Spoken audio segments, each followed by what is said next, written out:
What's going on, guys? Today it is all about the iPhone 15 Pro, and I myself have the Pro Max in the natural titanium color. Now, I was one of the lucky few that got this phone on launch day, so at this point I've been using it every single day for a little over a week. I want to talk about the things I love about the iPhone 15 Pro Max, as well as the things I don't like so much, or maybe that I wish were a little bit better as well. So if you're in the market for a new phone, or maybe you're thinking about upgrading, is this phone worth it or not? This video is for you. So make sure you drop this video a thumbs up, make sure you're subscribed to the channel as well. So enough chit chat, let's start with the good. So let's hop right into the things that I love about the iPhone 15 Pro. So first up, let's talk about the elephant in the room, and that is USB-C. Now, I myself am stoked to finally have USB-C in the iPhones, and I know Android people are going to be coming at us saying, you know, we've had this for years, X, Y, and Z. That's all great, but I myself am an iPhone user. If you're watching this video, you might be in the same situation. I'm just stoked to finally have USB-C. I personally do a ton of traveling myself, so it's nice to not have to take another cable with me anymore. Is it groundbreaking? No. Am I happy to have it?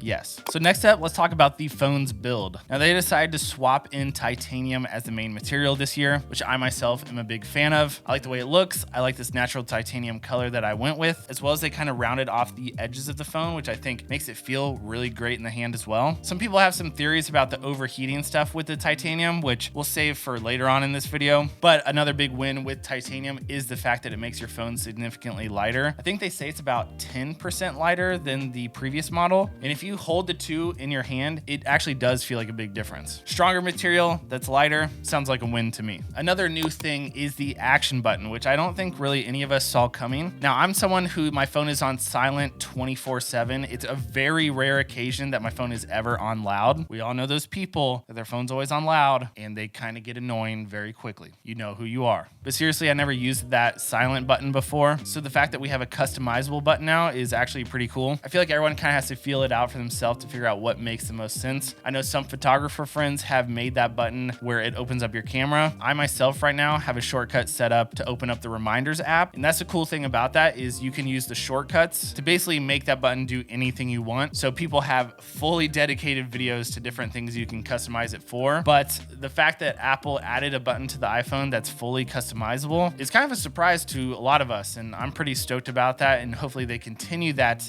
down the line in the future. Now, the thing that I love the most about the iPhone 15 Pro is definitely the cameras. So let's break this one down. I myself, I do photo and video work professionally for a living. In this office right here, I have 4 different professional cameras. But the beautiful thing about the iPhones is that the cameras over the years have gotten so good. Not only can you use the iPhone as a B camera if you need to, but there's people that are full on making serious money, only making content with just their phone, just using those cameras and microphones. There are YouTube channels with millions of subscribers. A buddy of mine, Danny, hit 1 million followers on TikTok with solely shooting and editing everything on his iPhone. But the way that I utilize the iPhone, and I think, you know, brands and a lot of companies do, it's kind of the behind the scenes camera. But the cameras are getting so good, you can kind of interchange it with real cameras in certain scenarios. Not all the time for everybody, but in certain scenarios for sure. So let's start with the photo side of things. You still have the 3 main cameras. You still have the wide angle, the main angle, and then the telephoto, which we'll talk about in a second. But that main angle is now 24 megapixels instead of 12. It's going to get you a little bit higher resolution. And as well as that main angle, you can now utilize 24 millimeters, 28, and 35, which is kind of a cool addition. And with my personal testing, the wide angle does seem to be slightly improved as well, especially in low light performance, which makes sense. Even if this sensor isn't a giant overhaul, the chips and the software is always getting better and better, which is going to help you utilize the same sensor to get more out of it. But one unique thing that the Pro Max has over all the other phones right now, including over the normal Pro, is the fact that the telephoto lens is a 5 times zoom. And it's actually really impressive. Now, I'm someone who doesn't really use the telephoto lens very often, but it looks really good in this one, and it's really impressive. So it's definitely worth using and testing out. It actually is a pretty big selling point on getting the Max if you take a lot of photos. And then also to go along with the photos is the improvements with the Pro RAW features. Again, personally for myself and how I use this phone, I'm never going to replace replace a professional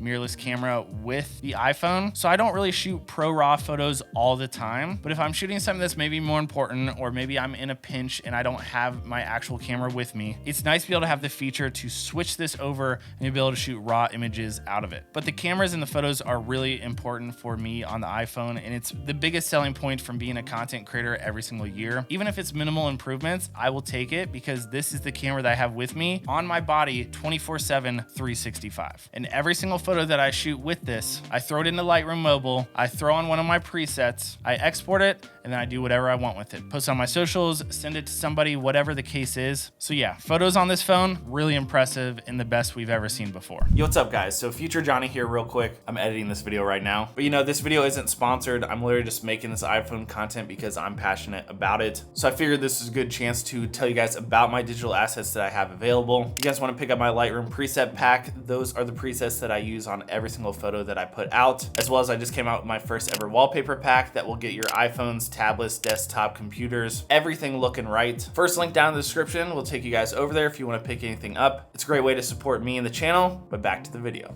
So let's talk about the video side of things, okay? Now, I myself have never really taken video too seriously with the iPhone until last year with the 14 Pro Max. That was the first year that I think video started looking good enough that you could interchange it with your normal content or with your higher end cameras if need be. I myself started implementing some just iPhone videos on my social pages, right? On my TikTok, on my Instagram, etc., which might sound silly, but when you're talking about people that use these platforms as their profession, it's nice to be able to have a camera in your pocket if you're in a pinch. So moving into this year, the video does look better. And then the really big thing and big news is being able to shoot ProRes log with this phone. Now, if you don't know what log is, I'll show you right now on the screen. I'm shooting a Sony S-Log 3, which is actually not way too different than Apple log, but basically a log profile when you're shooting video is this very desaturated, low contrast image. And what that does is it gives you more information out of your image. You're gonna have more dynamic range, which basically what that means is you're gonna get more information out of your highlights and more information out of your shadows. So when you go to actually color grade your video, you have a little bit more wiggle room. You can do more with your video, you can fix things, you can change things. You just have more control over what you're filming. Now, this isn't a very easy thing to do, especially out of a device that's this small, but I actually have tested this out a good amount and it looks really good. Like, I'm actually really impressed. If you guys go back and check out one of my last videos, I did a full day in the life using the iPhone 15 Pro Max. I actually tested this feature out quite a bit. But again, for myself, the way I use this iPhone as being a content creator is that I use this sometimes when I'm not able to have my professional cameras with me. So the fact that I can shoot some photos with this, as well as now some log video, and I can get away with it when I'm in a pinch is so valuable, it's hard to even explain. Is that the most important thing to everyone out there? It might not be. But to me, we're talking about the Pro models of the iPhones, which in my head are for the professionals, which we'll touch on here at the end of the video. But it is a really big improvement compared to the last year's model. But it is a big win for content creators that are going to be utilizing this. All right, so those things are at the top of my list for what I love about the iPhone 15 Pro Max. But let's go ahead and talk about the things that I don't love so much, or maybe that I wish were a little bit better about the iPhone. It's kind of like my wish list to Apple. So the first thing up, let's just go ahead and address it, but that is the overheating. Now, I think this got blown out of proportion for sure. But even again, if you watch that full day in the life video of me, I was transparent and I said that this phone did get hot sometimes doing some weird stuff, specifically when I was Ubering and scrolling on Instagram, which as I'm filming this video today, Apple put out an announcement saying that some third-party applications, including Uber and Instagram, was causing some weird issues that would sometimes cause this phone to start heating up. So number one, I'm not crazy. And number two, like I called, it wouldn't be that big of an issue. I'm sure it was a software thing. Apple already said they're going to put out an update. So as I'm recording this video, I think it's kind of a done deal. I wouldn't stress about the overheating if you really are. It should be a non-issue at this point. So the first thing that is kind of on my wish list would be, I wish this phone had better battery life. So I feel like this is one of those things that every year people are going to want better all the time. I think it's great that this phone is really thin and it's lighter than last year's model. But to me, if I could somehow get better battery life instead of this phone being lighter, I would take that instead. We fell down this path for years with the MacBook Pros, right? Where every single year it got thinner, it got lighter, lighter. It got better performance as well, which means the battery life got worse and worse and worse until it kind of pushed too far.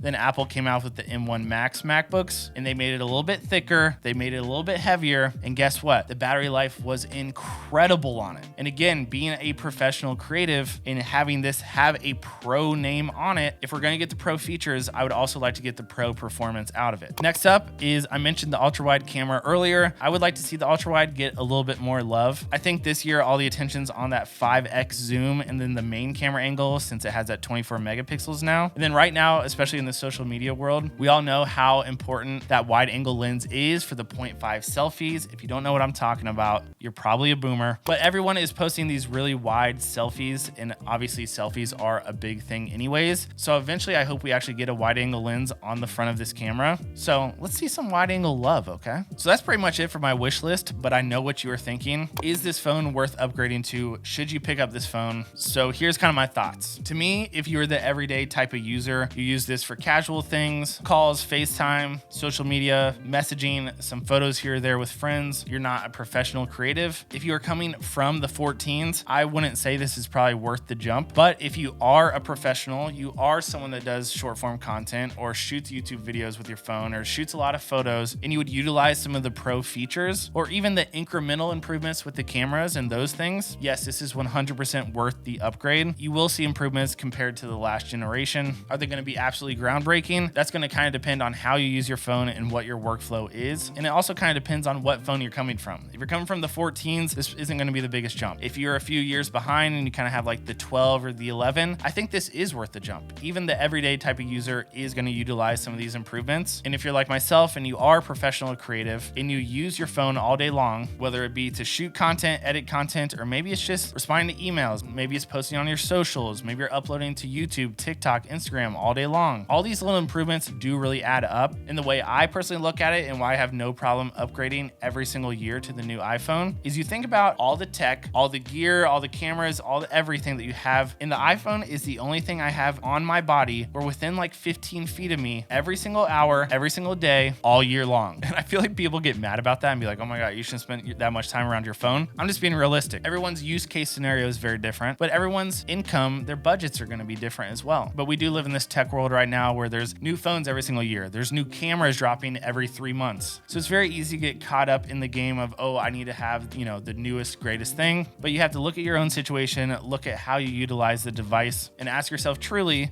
does it make sense for me to upgrade to this or not? Like I said, I absolutely love this phone and it's my favorite phone that I've actually ever had. And this natural titanium looks so good. I think I'm gonna go caseless this year. But guys, let me know your thoughts down in the comments below. Did you upgrade to the 15 Pro? Are you in the market for it? What are your feelings? But guys, that's gonna be it for me in today's video. Be sure to go follow me over on Instagram if you want to see a ton of behind the scenes using this phone. I've been posting, I think, daily content on this iPhone since it launched, and I'm testing out basically everything that I possibly can. Make sure you drop this video a thumbs up and also make sure you subscribe to the channel because I do plan on doing a full in-depth review of this iPhone after I use it for a little bit more time. But guys, that is going to be it for me. Be sure to click on this video if you want to watch a full day in the life of me using the iPhone 15 Pro Max, testing out all the new features, seeing my first initial thoughts of it. I think it's a great video. Check it out.